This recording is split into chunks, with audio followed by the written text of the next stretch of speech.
할렐루야. 자, 우리 서로 바라보면서 오늘 이렇게 인사하겠습니다.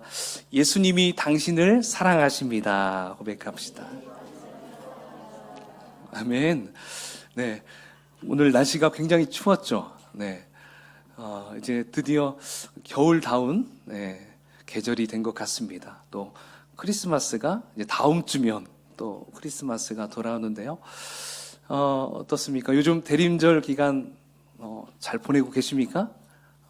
특별히 달라지는 건 없게 느껴질 수 있겠지만 우리가 이 기간만큼은 더 예수님을 더 많이 묵상하는 시간이 되면 좋을 것 같습니다. 지금 우리가 함께 지난주 설교 때는 요셉을 함께 나눠봤었잖아요. 요셉의 그 첫 번째 맞이하는 그 성탄을 준비하는 그걸 보면서 예수님은 정말 이 땅에 그냥 쉽게 오신 분이 아니구나. 참 많은 고비, 또 죽음, 갈등 이런 것들을 뛰어넘어서 우리 곁으로 오신 거구나. 이걸 좀 우리가 깨달을 수 있었습니다. 자, 이제 오늘은요. 이제 요셉보다도 더 큰 충격이었을 여인, 바로 처녀로서 아이를 임신한 그 마리아의 입장에서 이 과정을 함께 생각해 보면 좋을 것 같습니다. 자, 오늘 본문의 첫 번째 26절을 보니까요. 이렇게 시작하죠. 여섯째 딸에, 여섯째 딸. 여기 나오는 여섯째 딸은, 그러니까 시점이 있겠죠. 어느 시점부터 여섯째 딸이라고 할 수 있겠죠. 자, 그 시간은 언제일까요? 자, 그것은 바로 위에 나오는 그 엘리사벳, 그리고 사가랴, 그 부부간에 있었던 이야기예요. 자, 근데 그들에게도, 아이가 생기죠. 그래서 엘리사벳 그 뱃속에 있는 아기 이름이 뭐죠? 요한이죠. 그래서 그 요한이 커서 침례 요한이 되는 것이죠. 바로 침례 요한을 임신한 이후 여섯째 딸이 지난 이후의 시간이 바로 오늘 본문의 이야기입니다. 자, 그러면 그 여섯째 딸 이전에 있었던 이야기는 좀 이따가 좀 그 부분은 나눌 수 있도록 하겠고요. 자, 이제 오늘 본문을 중심으로 함께 잠깐 살펴보도록 하겠습니다. 지금 천사 가브리엘이 이제 갈릴리 나사렛에서 거기에 나타납니다. 그렇게 찾아간 사람, 누구를 찾아갔냐면 한 여인을 찾아가게 되죠. 그리고 그 여인에게 가서 이렇게 말을 합니다. 28절이죠. 함께 28절을 읽어볼까요? 시작. 그에게 들어가 이르되 은혜를 받은 자여 평안할지어다. 주께서 너와 함께 하시도다. 네. 기뻐해라. 하나님의 은혜를 받은 자야 평안할지어다. 주께서 너와 함께 하신다. 여러분, 이 부분을 읽으면서 어디서 많이 들어본 대사 아닙니까? 바로 지난주에 요셉을 찾아갔던 그 천사 가브리엘이 했던 말과 참 비슷합니다. 그래서 이렇게 한 부부에게도 같은 음성이 들려야 한다는 거예요. 한 마음을 품어야 하는 것이 참 중요하죠. 그리고 교회 공동체도 하나의 철학, 하나의 비전을 소유해야 한다. 이걸 지난 시간에 제가 함께 잠깐 이야기했었죠. 바로 이렇게 요셉에게도 또 마리아에게도 같은 내용의 이야기들을 또 예언을 해줌으로 말미암아 이제 이 부부는 더욱더 거대한 물결 앞으로 나아갈 수가 있게 되었어요. 자, 그런데 정작 마리아는 이 말을 듣고 어떤 반응을 보였습니까? 자, 29절에 천사의 말을 들은 마리아는 깜짝 놀랐습니다. 마리아도 역시 당황스럽게 느껴졌어요. 여러분, 만약에 여러분에게 하나님의 은혜를 받은 자요, 주께서 당신과 함께 하십니다 라고 말을 들었다면 여러분은 어떨까요? 놀랄 일인가요? 아니죠. 아멘. 아유, 감사합니다. 우리가 그냥 그대로 받을 수 있는 대사입니다. 그죠? 왜냐하면 너무나 은혜되는 이야기죠. 주께서 당신과 함께 하십니다. 예. 근데 그것이 누가 얘기했어요? 천사가 와서 이야기를 했다라는 것은 얼마나 큰 찬사였겠습니까? 와, 나를 이렇게 인정해 주시고 나를 우리 하나님이 알아봐 주시는구나. 그것 때문에 기뻐할 수 있어요. 그런데 마리아는 그 얘기를 들었음에도 당황하고 있어요. 왜 그랬을까요? 왜냐하면 이 마리아는요, 자신에게 그렇게 칭찬하고 막 찬사를 보내는 그 말이 너무나 과분했기 때문에 그랬어요. 그것을 받을 만한 준비가 아직 안 됐던 거예요. 내가 그렇게 거룩하게 산 사람이 아닌데 왜 그런 얘기를 하시지? 이 정도, 이런 마음이었겠죠. 자, 그래서 그 다음 이야기하는 천사의 말을 귀담아 듣게 되겠죠. 자, 천사는 이어서 31절에서 33절까지 앞으로 일어날 일들을 말해주고 있습니다. 자, 먼저 네가 잉태하여 아들을 낳을 것인데 그 이름을 예수라 해라. 그가 큰 자가 되고 지극히 높으신 이의 아들이라 일컬음을 받을 것이다. 하나님께서 그 조상 다윗의 왕위를 그에게 주실 것이니 영원히 야곱의 집을 왕으로 다스릴 것이며 그 나라가 무궁하게 될 것이다. 자, 이렇게 마리아에게 예언을 해주고 있습니다. 여러분, 천사 가브리엘이 이야기를 쭉 하고 있을 때 마리아는 도무지 집중할 수가 없었을 거예요. 왜냐하면 믿을 수 없는 이야기를 처음 서두에 딱 꺼냈기 때문에 그래요. 뭐라고 얘기했습니까? 네 뱃속에 아기가 생길 것이다. 이렇게 얘기를 들었다는 것이죠. 그러니까 근데 그 아기가 그냥 보통 아이가 아니라 누구의 아들입니까? 하나님의 아들, 요셉의 아들이 아니라 하나님의 아들, 그리고 다윗 왕을 이을 바로 왕이 될 것이라고 합니다. 그러니까 얼마나 당혹스러웠겠어요. 여러분, 이때 마리아의 나이가 몇 살쯤 됐을까요? 그래도 적어도 20살 정도는 되지 않았을까 우리가 생각할 수 있잖아요. 그런데 이 부분에 관심을 매우 많이 가진 이 성경학자들이 이것을 막 연구해 봤대요. 그래서 2000년 전에 그때 당시의 문화를 이렇게 다 알아봤다고 합니다. 그러니까 그때 당시 결혼은, 그러니까 약혼하고 결혼까지 가는데 그 약혼식 할 때 보통 나이가요, 여자들의 나이가 14세에서 16세라는 거예요. 어때요? 완전 소녀죠. 그러니까 지금 고등학생도 아니 중학생 정도, 14세에서 16세니까요. 그 정도 나이의 소녀였던 것입니다. 그러니까 우리 교회 중학교, 고등학교 1학년 정도 그때 나이에 애띤 소녀였다는 것입니다. 어때요? 한참 보호받을 아이죠. 그런데 이 시대에는 결혼을 일찍 하는 시대였던 것이었어요. 사실 우리나라도 나이 일찍 결혼할 때가 있었죠. 저희 할머님도 얘기 들었을 때 16세에 시집 왔었다라는 얘기를 들었어요. 굉장히 빨리 결혼했던 것이죠. 근데 우리나라도 그렇게 일찍 결혼도 했었을 때도 있었겠지만 지금 우리가 현재 살아가고 있는 우리 딸들을 생각할 때 어떻습니까? 자녀를 둔, 특별히 딸을 둔 우리 어머님들 어때요? 20살 돼도 이 아이가 성숙하게 보입니까? 여전히 애로 보입니까? 여전히 애로 보이죠. 그렇죠? 자, 30살 된 딸이 있다고 하더라도 그 딸이 여전히 엄마의 눈에서는 어떻게 보일까요? 여전히 애로 보입니다. 아이로 보일 수밖에 없어요. 자, 근데 여러분, 어떻게 16살짜리 마리아에게 이러한 충격적인 소식을 전해줄 수 있단 말일까요? 과연 마리아는 이 이야기를 도대체 이해할 수 있었을까 생각해 봅니다. 분명히 마리아와 이 요셉이 약혼은 하였지만 여러분, 둘 간의 그런 만남을 추측해 본다면 어떤 만남이었을까요? 여전히 10대인데 굉장히 순수한 만남이었겠죠. 그렇죠? 그리고 굉장히 수줍어하는 그런 만남이었을 것입니다. 아주 건전한 만남이었을 거예요. 근데 요즘처럼 만약에 연애를 시작한다면 연애를 잘하는 방법 막 해서 인터넷 창에 막 검색도 해보면 여러 정보들이 막 나오잖아요. 그래서 요런 걸 좋아하는구나. 요렇게 할 때 기분이 좋구나. 이렇게 해줄 때 상당히 기분이 안 좋구나. 뭐 이런 것들도 많이 찾아볼 수도 있습니다. 그런데 당시 이때는 인터넷이 될까요? 전혀 할 수가 없어요. 이때는 단지 들을 수 있는 정보는 어떻게 알 수 있을까요? 예.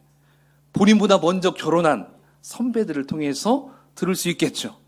그리고 본인의 친구들을 통해서 얘기를 들을 수도 있겠죠. 그리고 부모님을 통해서 이런 이야기를 들을 수 있을 거예요. 자, 앞으로도 이런 만남을 가져야 되는데 나중에 결혼할 때 이렇게 잠자리는 이렇게 예, 이런 것들도 좀 이야기를 들으면서 자라야 되겠죠. 스스로 알 수는 없는 그런 시대였습니다.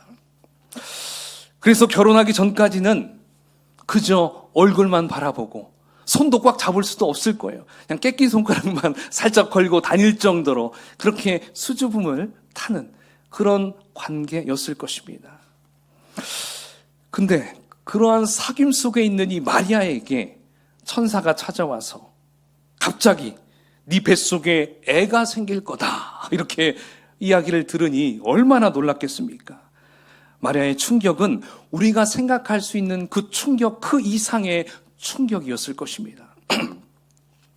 자, 이제 천사의 말을 들은 이 마리아는 어떻게 반응합니까? 우리 34절 말씀을 함께 읽어보겠습니다. 시작.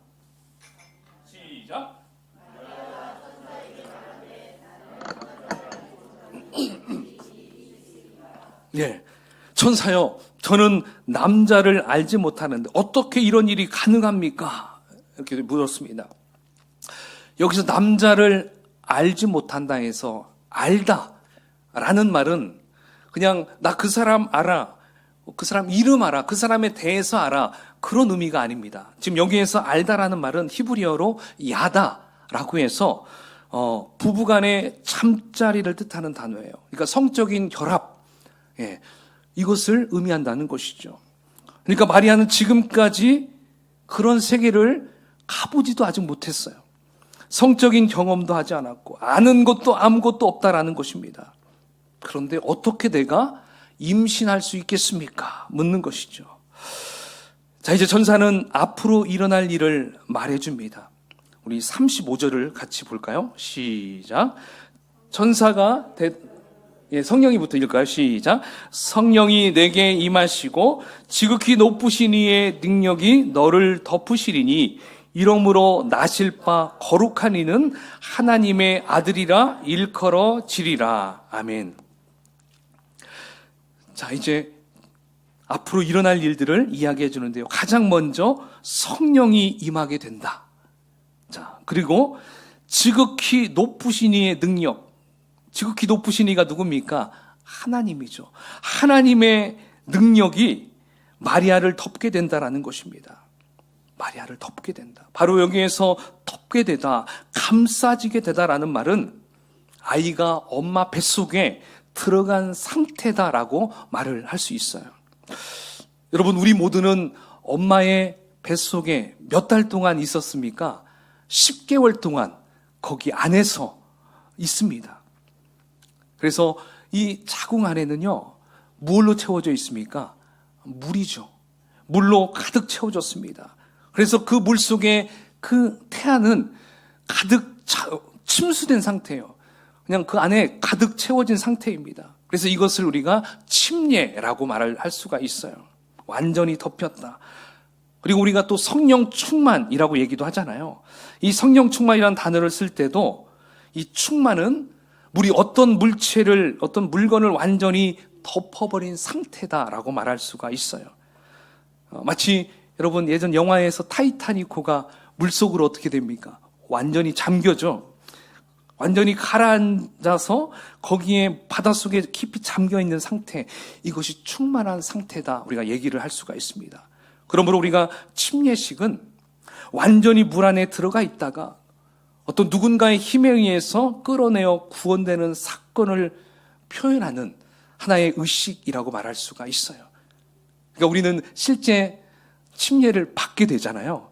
예, 그러니까 실제 물속에 들어갔다가 나올 때 이제 나의 옛 자아는 죽어지고, 다시 살아날 때는 나는 주님과 함께 다시 부활하는, 그것을 우리가 실제 몸으로 느낄 수 있는 그런 의식이었던 것이죠.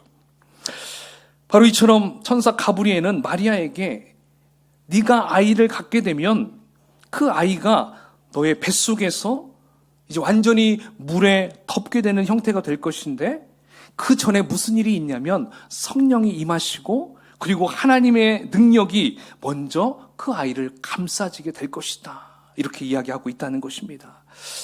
그러니까 여러분, 임신도 이렇게 하나님의 능력이 감싸 주실 때 불가능했던 모든 일이 이루어진다는 것입니다. 그래서 여러분, 혹시 임신을 계획하는 분 계십니까?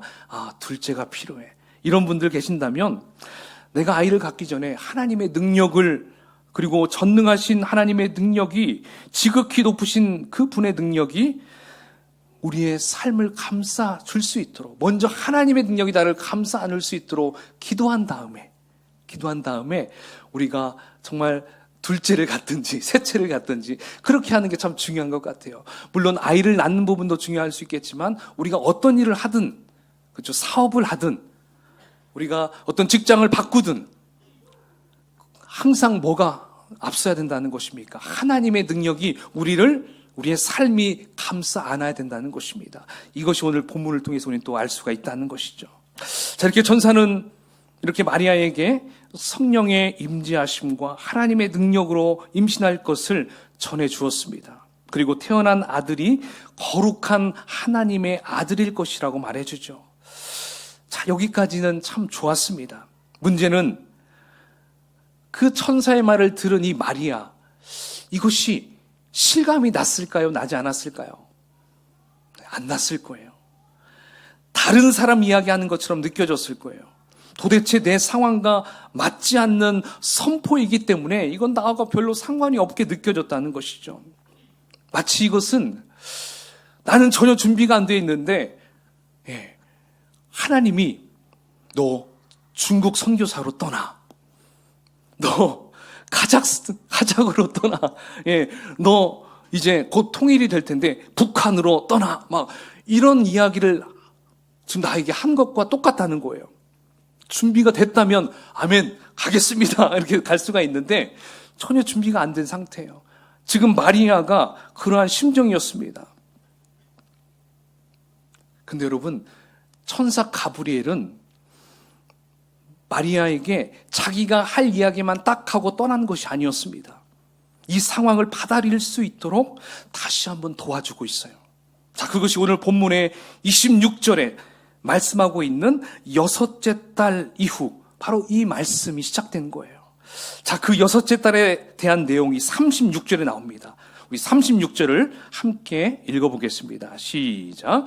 보라, 내 친족 엘리사벳도 늙어서 아들을 배었느니라.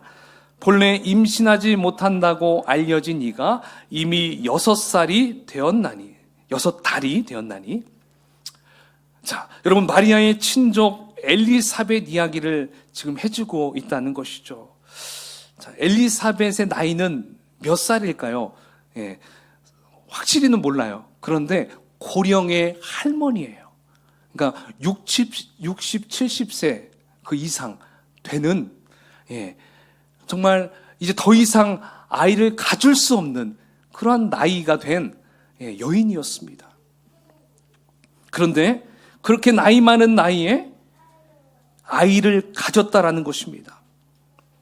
아이 가진 지가 이제 몇 개월이 됐어요? 6개월이 됐습니다. 자, 그러면 왜 이 가브리엘 천사는 6개월이 지나고 나서 왜 처녀인 마리아에게 나타나서 이 소식을 알려주었을까요? 저는 임신을 해보지 않아서 잘 모르겠어요. 근데 여러분, 임신을 해보신 우리 집사님들, 여자 집사님들 6개월 정도 되면 어떻습니까? 좀 그 안에 태아가 안정감을 누릴 수 있는 때인가요? 더 이상 유산이라는 것을 생각할 수 없는, 그렇죠? 그런 때 맞죠? 끄덕끄덕 해주셔서 감사합니다. 그렇습니다. 지금 6개월 됐다라는 것은요, 이제 불안감이 다 사라질 때이고요, 이제 적응기에 들었어요. 이제 얘가 내 몸이고 내 몸이 얘고 해서 그냥 이 안에 들어있는 그 자체가 크게 어색하지가 않다라는 것입니다.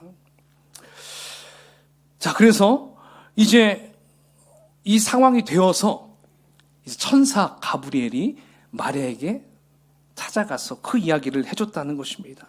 사실 엘리사벳 이 할머니도 사실 임신하게 되었을 때 얼마나 당황스러웠겠습니까? 그리고 그 많은 나이에 아이를 가졌다는 그 자체가 외부로 들통나는 것이 참 부끄러웠을 것입니다. 실제 25절에 보니까요. 여러분 25절 보십시오. 주께서 나를 돌보시는 날에 사람들 앞에서 내 부끄러움을 없게 하시려고 이렇게 행하심이라 하더라. 그러니까 부끄러워서 밖으로 나오지도 못했다는 것입니다. 자, 근데 이 엘리사벳의 뱃속에 여러분 누가 지금 자라고 있다고 했습니까? 침례 요한입니다. 침례 요한. 그 침례 요한이 예수님보다 6개월 빨리 잉태되었다라는 것을 볼 수 있어요.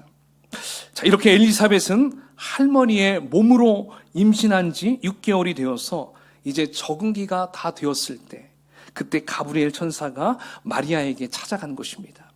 그리고 마리아에게 이제 엘리사벳을 소개해 줍니다. 엘리사벳도 너처럼 그렇게 임신을 하게 되었다. 근데 여러분 엘리사벳은 성령이 잉태하게 한 건가요? 아니죠. 부부간의 관계를 통해서 아이가 생겼다라는 것입니다. 근데 마리아는 그건 아니라는 것이죠. 전혀 남자로서 생겨진 게 아니라 성령으로서 잉태된 그 아이다라는 것을 또 알게 되는 것이죠. 자, 마리아는 이 소식을 듣고 어떻게 합니까? 궁금하게 되잖아요. 엘리사벳에게 찾아갑니다. 찾아갔더니 여러분 무슨 일이 벌어집니까? 자, 1장 41절 함께 읽어보겠습니다. 시작. 엘리사벳이 마리아가 무난함을 들으매 마리아가 복중에서 뛰어오는지라. 자, 마리아가 엘리사벳을 딱 찾아가니까 그 엘리사벳 그 뱃속에 그 침례 요한이 로우킥, 하이킥, 앞지르기, 주먹질하고 막 그 안에서 뛰어놀기 시작한 것입니다. 난리가 아니었어요. 자, 또 어머님들께 물어보겠습니다. 여러분 6개월쯤 되면 그 뱃속에서 아이들이 발길질하고 그렇습니까? 실제 하죠. 나 여기 있어요. 한 번씩 막 툭툭 때리기도 하죠. 근데 여러분 지금 엘리사벳이 느끼는 이 감정은요, 보통 뱃속에서 아이가 막 발길질하는 것보다 한 10배 이상은 더 심하게 발길질을 했을 것입니다. 마치 축구 선수가 발길질 하듯이 그 속에서 막 발길질을 했던 것이죠. 여러분 엘리사벳은 오늘따라 아니 얘가 왜 그러지? 생각하면서 뒤를 딱 돌아봤어요. 자, 근데 누가 와 있는 거예요? 마리아가 와 있는 것입니다. 마리아를 보고 복중의 아이는 막 뛰어놀고 그리고 엘리사벳은 성령 충만한 상태로 되었다라고 기록되어 있다는 것이죠. 자, 이제 엘리사벳은 그 마리아와 복중의 아기를 축복합니다. 우리 42절을 읽어보겠습니다. 시작. 큰 소리로 불러 이르되 여자 중에 네가 복이 있으며 네 태중의 아이도 복이 있도다. 아멘. 큰 소리로 불러서 여자 중에 네가 복이 있다. 네 태중의 아기도 복이 있다. 엘리사벳이 어떻게 이걸 알았을까요? 자, 성령의 감동이 되니까 여러분 보통 여러분 기도를 많이 하게 되면 어떤 분들은 이런 예언의 은사, 투시의 은사가 있어요. 그래서 그 사람에 대해서 축복해 주면서 하나님의 말씀을 얘기해 줄 때가 있죠. 바로 지금 이 엘리사벳이 그 마리아에게 축복해 주는 말입니다, 이것이. 자, 근데 그 다음 43절부터 놀라운 말씀이 이어지고 있어요. 자, 내 주의 어머니가 내게 나오니까. 여기서 내 주는 누구예요? 그 뱃속에 있는 예수님을 의미합니다. 그 예수님의 어머니, 그 마리아, 내게 나오니까. 그 어린 16살 그 소녀에게 내 주의 어머니라고 이렇게 지금 칭송하고 있어요. 그리고 목소리가 들리니까 복중의 아이가 기쁨으로 뛰어놀았다라고 지금 이야기해주고 있다는 것입니다. 여러분, 지금 마리아 뱃속에 있는 그 예수님의 형체는 어느 정도만할까요? 지난 요셉 때는 점이었겠지만 이제는 강낭콩 정도, 거의 그렇게 자리 잡아 있을 것입니다.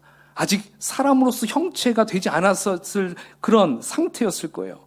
그런데 뱃속에 6개월 된 그 아기가 예수님이 왔다고 점프하며 기뻐 춤을 추며 난리가 아니었던 것이었어요. 여러분, 이것이 가능한 일일까요? 혹시 여러분 임신한 가운데 교회 와서 말씀을 듣는데 그 말씀을 들으니까 이 뱃속의 아이가 반응을 보이거나 아니면 찬양을 같이 막 하는데 찬양할 때 그 뱃속의 그 아이가 막 그 속에서 자기도 찬양하겠다고 막 이렇게 했던 혹시 아이가 있습니까? 어지간해서는 그런 아이는 별로 없어요. 그죠? 근데 들었습니다. 있었다라는 말도 있습니다. 근데 웬만해서는 그 속에서 아이가 그렇게 뛰어놀지도 않습니다. 근데 지금 엘리사벳 그 뱃속에 있는 침례 요한은 그것을 감지하고 그거에 대해서 반응을 하고 있다는 것입니다. 얼마나 대단한 인물이 될 것 같습니까? 놀랍죠?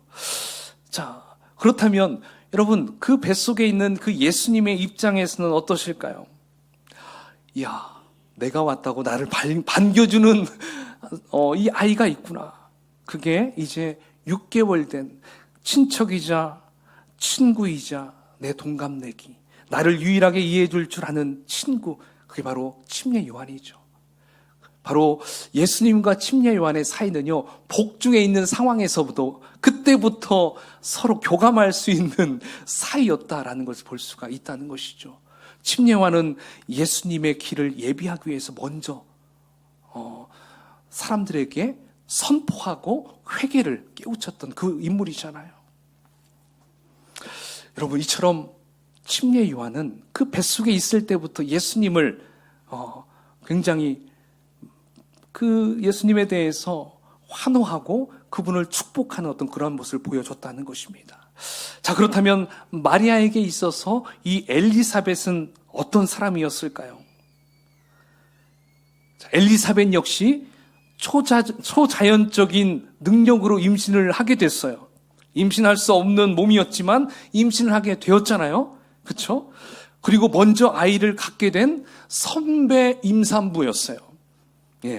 이 마리아에게서는요, 선배 임산부였어요.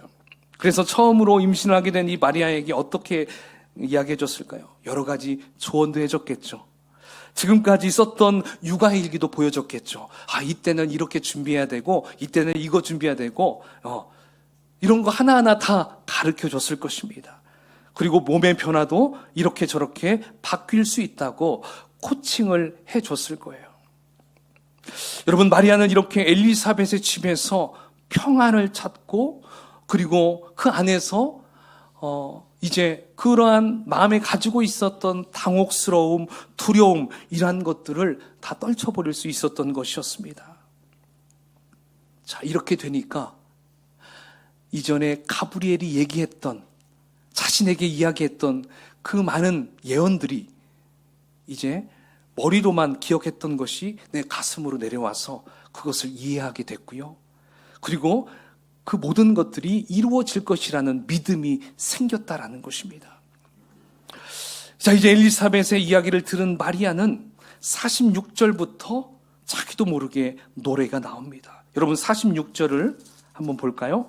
제가 화면에 넣어드렸는지 모르겠는데요. 자, 46절, 47절, 48절 함께 읽어보겠습니다. 성경책 여러분 읽어주시죠. 시작. 마리아가 이르되 내 영혼이 주를 찬양하며 내 마음이 하나님 내 구주를 기뻐하였음은 그의 여종의 비천함을 돌보셨습니다. 보라, 이제 후로는 만세에 나를 복이 있다 일컬으리로다. 아멘. 자, 이게 전부 쭉 아래 56절까지가 마리아의 찬가입니다. 당황스럽고 두려움에 쌓였던 이 마리아가 엘리사벳의 친절한 이야기, 그리고 앞으로 일어날 모든 일들에 대해서 하나하나 이야기해 줬을 때, 이제 마리아는 내가 정말 하나님의 아들을 내가 임신했구나. 이제 나를 통해서 다윗의 왕처럼 그 다윗의 왕가가 연결이 되고 이어지는구나. 이것을 깨닫게 되고 이렇게 하나님께 찬송과 찬미를 할 수 있었던 것입니다. 사실 마리아의 이 노래는 엘리사벳의 성령 충만한 고백과 하나가 될 수 있었습니다. 이제 마리아는 현재 자신에게 벌어진 상황과 이제 앞으로 일어날 일들에 대해서 당혹스럽게 여기지 않았습니다. 이제 모든 것을 다 받아들일 수가 있게 되었던 것입니다. 여러분, 마리아의 뱃속에 있는 예수님은 여러분 어떻게 안전할 수가 있었습니까?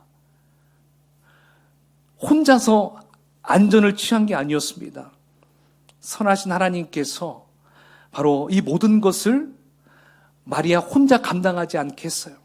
먼저는 요셉을 통해서 마리아를 보호하고 그리고 뱃속에 있는 예수님을 보호할 수 있도록 인도해 주셨습니다. 그리고 오늘 등장하는 이 믿음의 선배인 엘리사벳을 통해서 그 마리아가 보호받게 됐어요. 그리고 그 예수님도 보호받게 됐습니다. 1대1 맨투맨을 하듯이 이 엘리사벳은 하나하나 가르쳐 줬습니다. 이때 예수님도 마리아의 뱃속에 있으면서 엘리사벳의 뱃속에 있는 그 침례 요한의 환영을 받으면서 또 둘만의 교제가 이루어졌다라는 것을 우리는 오늘 본문을 통해서 알 수가 있다는 것입니다. 사랑하는 여러분, 이제 말씀을 좀 정리해 볼게요.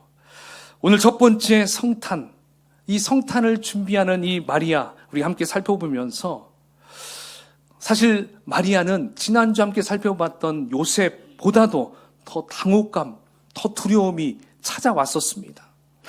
근데 그러한 마리아를 위해서 하나님은 어떻게 일하셨습니까? 먼저 임신이 불가능한 할머니 엘리사벳이 임신을 할 수 있도록 만드셨어요.